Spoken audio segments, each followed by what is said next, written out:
Go. Dear members of the Parliament, honorable jury, dear guests, I will conclude this debate and I'll quickly go through our clash points tonight.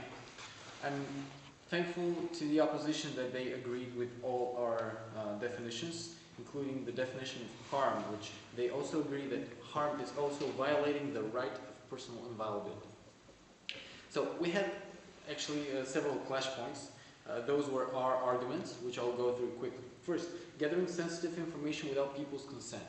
The opposition does not know exactly what Google does.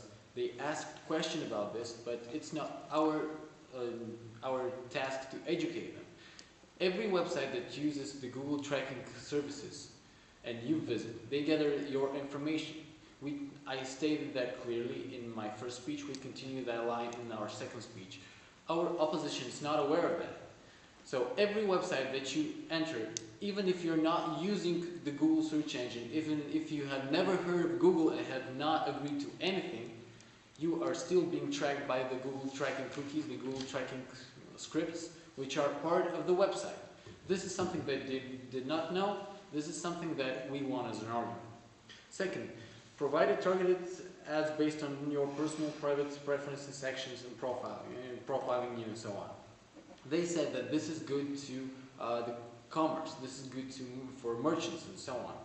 Yeah, well, we asked the question, is espionage also good? Is espionage useful? They said yes. However, espionage is violating the right of personal inviolability, and that is harm.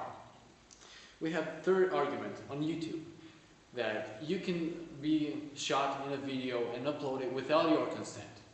We have the claim of their opposition member that they cannot get everybody's consent. Okay, but that violates the right of personal inviolability. We gave an example of a girl that got drunk at a party. They shaved her head. They mocked her publicly, and that was disgusting. Yeah, this video was taken down. However, it was taken down in a few weeks. And in those few weeks, that video spread all over the internet. That violated that girl's personal right of inviolability. It was without her consent, and Google provided the means of that to happen by YouTube.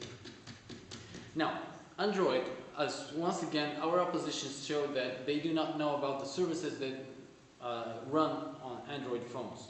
There are tracking services which use GPS. They can actually get your location, they can get your personal information, they can even get your contacts from your phone straight away without your consent. And you cannot remove those because Android does not allow removing those services. You have to change your operating system, which would actually cancel your warranty of your phone. So go ahead, argue that.